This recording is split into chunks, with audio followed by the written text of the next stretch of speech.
Hi, friends, and welcome to the weekly Wisdom Wednesday podcast. I'm your host, Phil Caffee, and I'm so glad you've tuned in today to hopefully grow in some wisdom that I have been thinking about, and maybe grow closer to God yourself.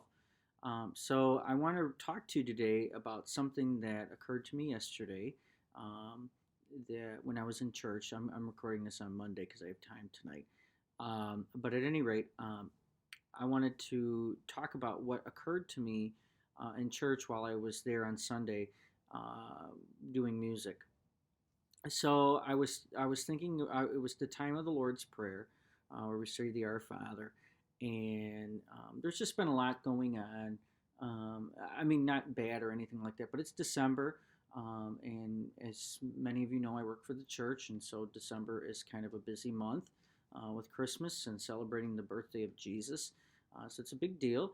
And so on top of that, it's just all the added things with Advent. And I mean, everybody knows the songs and everything, but you prepare people for concerts and then there's different events going on in between it all, and so it's a lot. And so, and at any rate, and you're trying to also encompass your home life, your daily life about focusing on your family and getting your shopping done and making sure that your house is clean, etc. So I don't, we all know what goes on in the month of December, but especially in the life of somebody who works for the church, it's a lot more. So I want to just go with me to chapter 6 of Matthew, and it's where Jesus gives us his prayer, the Lord's prayer, and I just want to hone in on one line that he says, we're going to go through the whole prayer. So if you got your Bible, open it up with me to Matthew chapter 6, and we're going to begin in verse 9. He says, "This then is how you should pray. Our Father in heaven, hallowed be your name. Your kingdom come, your will be done, on earth as it is in heaven. Give us today our daily bread, and forgive us our debts, as we also have forgiven our debtors. And lead us not into temptation, but deliver us from the evil one." I want to hone in on verse 11, where it says, "Give us today our daily bread." So, like I said, December is a busy month for me, and I just have been wondering how I'm going to do it all. I mean, I do it every year, but it just seems like, every year it's just an added thing, or there's more going on, and especially now with my daughter, it's a lot more going on with that, which is fun. I'm not complaining. I think it's all great, and I like staying busy, but it is a lot going on. But in the midst of a lot going on, I tend to get overwhelmed. I tend to get uh, anxious about how it's all going to get done and if it's going to go well and how I'm going to move forward. And not only with Christmas, there's a lot going on in general in the world. And when I think about the future of the world, what's going on around me, etc., I tend to get anxious. Well, while we were saying the Lord's Prayer on Sunday, the line "Give us today our daily bread" really struck with me, I hear it all the time, and I've talked about this very topic before, but we always need a refresher. Give us today our daily bread. Um, there are many interpretations of this line, and I agree that maybe Jesus is talking about how we need to consume communion on a regular basis. We need to take part in uh, his consumption of his body and blood, or however you view that, whatever denomination you're perhaps coming from that you're listening to this. But I know he's talking about that. But I think he's also talking about strength. Okay, and that's what I wanted to talk about today was how God gives us strength for each day. Tomorrow has not occurred yet, and yesterday is gone, but He gives us strength for today. Give us today our daily bread, He says. He's not saying we should worry about tomorrow. He's not saying we should be concerned about what happened in the past. Lord, give us today our daily bread. It's interesting in the Old Testament when the Israelites were wandering around in their journey to the Promised Land, they were given manna from the sky. God provided bread from the sky, and it was like a flake, and He provided quail, okay, which is like a bird. But the manna was the main thing that they were honing in on, and they were told not to save it for the next day. And they were told to just eat what's provided today and do not save it for tomorrow. Interesting to note that when they saved it for the next day, it spoiled. Now, if that's not God saying something to them, I don't know what is. It's saying, hello, I'm going to provide for you even tomorrow. You know, God has got us in the very palm of His hand. We are His children, and He is not going to leave us without what we need to get by with if we trust Him. He's saying, give us today our daily bread. Well, let's trust God in that. It's so hard for us humans to trust. I've heard theologians say that it is hard for us to trust. It's hard for us to especially trust in something we cannot see tangibly. But if you look at what's going on in the small things all around us, God has provided for you. Every single day, you're given a home. You know, I'm lucky to have a home. There are some people that do not have a home. You know, some people do go without food. But I do think that sometimes we are supposed to be the answer to prayer to other people. You know, some people, they need to be given money to be provided a home, or they need to be given the means to be provided a home, or provided food, etc. But all we have needed, God has provided. So He's saying, don't worry about it. I got you. You're my kid. I love you. It's gonna work out for you. I'll give you what you need in the time that you need it. And so in my world, what I was concerned about, it's essentially saying, you know what, Phil, it hasn't occurred yet. In fact, what specifically I was concerned about. It was God essentially saying it has not occurred yet. I got you. Whatever it's going to be, it's going to work out, and just be concerned about today. And in fact, don't even be concerned about it. Just hone in on today. I've got you. Today, enjoy today. This is the day that I have made. Rejoice and be glad. I have tomorrow. You're not in tomorrow, and yesterday's gone. Today is the day. He's saying, "Give us this day our daily bread," and God will give you the strength you need. God will give you the strength you need. I wonder, sometimes, like, am I going to have enough energy to do this? And thank God for coffee, but he always comes through. I reflect on my, when I was a little younger, and I would try to get homework done, or try to get other things done for work or whatever. And I began to think to myself, it's not like I'm going to leave this and not do it. I'm not that irresponsible to just say, you know what, I'm not going to do this. No, it's going to get done. I may have to stay up late to do it. I may have to, stay late at work to do it, or I might have to work at home, etc. But it's going to get done. I may not want to do it, but I got to do it, so I will do it, and it is what it is. And so there's no sense in pouring in energy to something that's, you're going to do it anyway. There's no sense in getting anxious about it. It's hard for me. It's easy for me to say, hard for me to live out, but I'm working on it. So, yeah, give us today our daily bread. Jesus said this plainly. And like I said, some people view this, and I'm not disagreeing with them. I do believe that is a valid interpretation of this, that it's talking about communion.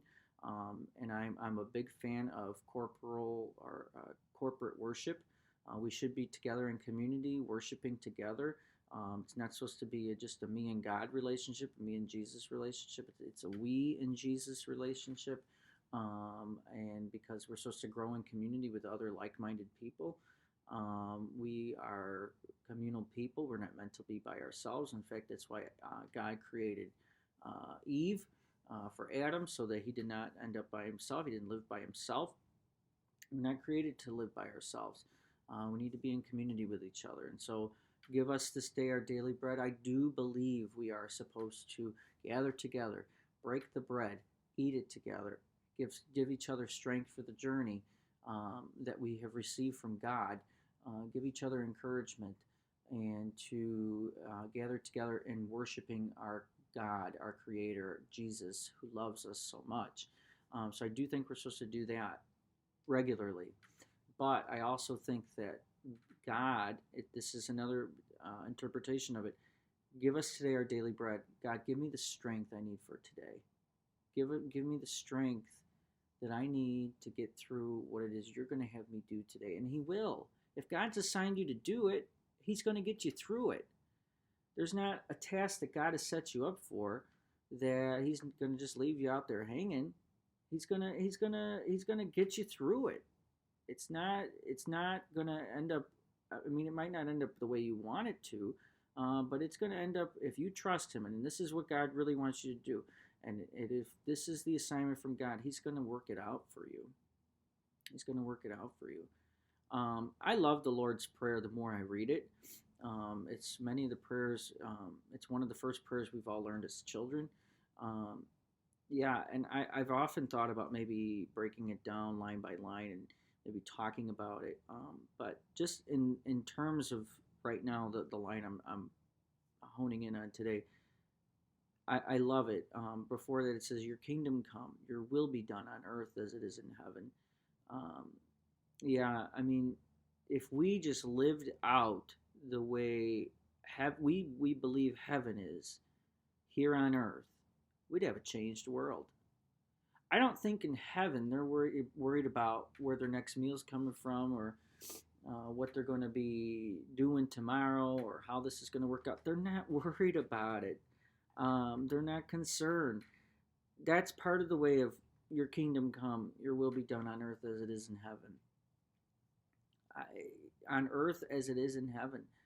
You know, if we just lived out the constant praising of God that the angels do, that's what they do all day and night in heaven. They just praise God. If we did that here on earth as it's done in heaven, we'd have a beautiful world because every act that we do would be in worship of God. Everything that comes out of our mouth, every utterance would be in worship of God.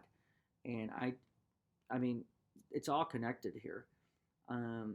You know, even the forgive us our debts as we forgive our debtors. You know, if we forgive other people that are around us like God forgives us all the time, we'd have a beautiful world. A beautiful world, or, you know, not giving into temptation. You know, and so, yeah, give us today our daily bread. Give us today our daily bread. I love that so much. And it is interesting, like with the Israelites, they were not to store that bread. They were not to save it up for tomorrow. Now, I know we don't know what that's like in modern America, where we have to, we have refrigeration, so we can keep things longer. But back then, they could not do that. They cannot. They tried to get away with that. They tried to get away with, let me just keep this. Maybe God's not going to do it tomorrow. Maybe He's really not going to provide this for you tomorrow. But He did. And, you know, I can probably even see some of the Israelites getting greedy and saying, hey, if I store this up for tomorrow, then He's going to provide more tomorrow. Then I'm going to have more and more and more. No, it wasn't going to work like that. God's going to give you what you need when you need it at the time He wants you to have it. And in our world of instant gratification, we like to rush things. Let's get it done now. I want it done now. I think I can do it right now. Let's do it. Well, God's not on our timetable. And sometimes that's all the time, that's a great thing, because we like to rush things. We like to rush things, and sometimes it's sooner than we need to have what we're wanting. God knows what we need in the time we have it and when we're supposed to have it. And so, the Israelites, they learned a lot of valuable lessons wandering around in the desert. That was supposed to be, some theologians say that's supposed to be an 11-day trip, and they turned it into a 40-year journey, just wandering around the desert. Um, and then they began to be ungrateful for the manna and the quail that God was providing every day. They were saying, "Why do we have to eat this? Why do we have to eat this? Let's just go back to where we came from. It was better. Um, you know, it must not be working out what God's doing for us." Well, it's not going to happen, and like I said, it's not going to happen in the timetable that we want it to happen. They began to be ungrateful, for what God was providing. But that's what He was providing. It's the daily bread He was providing them. And so, are we grateful for what God has provided for us today? What He's provided for us today, He wanted us to have, and if we didn't have it, we weren't supposed to have it. And so, another way to look at this is, give us today our daily bread, and let's be grateful for it. We need to think about, what occurred today, the good, the bad, the ugly, and be grateful for it. It may not have been a day we wanted, but it's a day we had. And what can we learn from it? Well, how can we grow from it? And how do we move forward tomorrow, and become better people, with the things we were given, and with the circumstances we were given? And so I do believe that give us this day our daily bread. It's strength for the journey. It's strength for the journey, and strength for the journey. You need food for your strength for the journey. I do think it is interwoven with that interpretation of communion and gathering for worship. I do believe that is interwoven, because I know, times when I leave church, after going to church, that I feel I have been given strength for the journey. I have been given, encouragement to keep going. And I know people say, "Well, I don't want to go. I don't want to listen to some person talk and whatever." Well, we're not worshiping the person, and nobody's perfect, but we gather together in community. We gather together in community so that we can encourage one another, and we worship the transcendent God. That is something that we have lost in today's society. We want, "Oh, God is my buddy and God is my friend." All true. That is a true statement. But the transcendence of God, we need to look at God and say, "Oh, wow, how beautiful you are, how big you are. You've created the heavens, the earth, the stars, the moon, the sun, me." Think about the human body. The human body is incredible. The things that it can do, the mind alone is incredible. And so we need to stand in awe of our Creator, and gathering together for worship to do that, in the beauty of God's house with people, that is beautiful. And that alone gives me strength.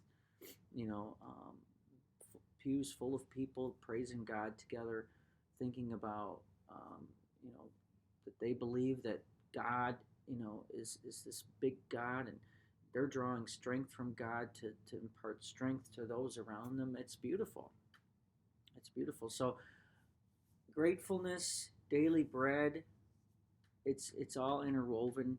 The Lord's Prayer is a beautiful prayer. It's a beautiful prayer. And I got to think about maybe we will do this line by line one day. But at any rate, give us today our daily bread. It's a beautiful line. I love it.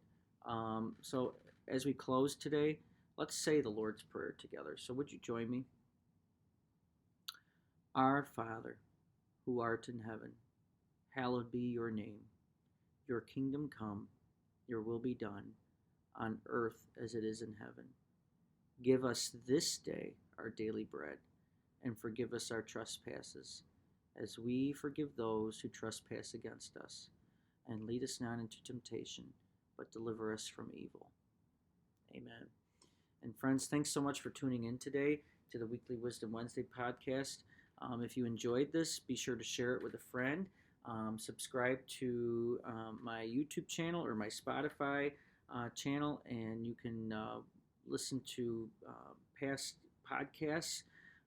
And if you like this, you might like my music too. Check out philcaffee.com, philcaffee.com, and you can hear some jams that some I've written, some I've covered, and also there you'll find some blogs that I've written, and just maybe keep up some updates. I have CDs out. If you don't know about that, you can check those out as well. But at any rate, thanks so much for tuning in. Again, like, share it with a friend, and I hope to impart maybe some wisdom next week to you. Thanks so much for tuning in, and I hope that God gives you some strength through your journey this week. God bless you.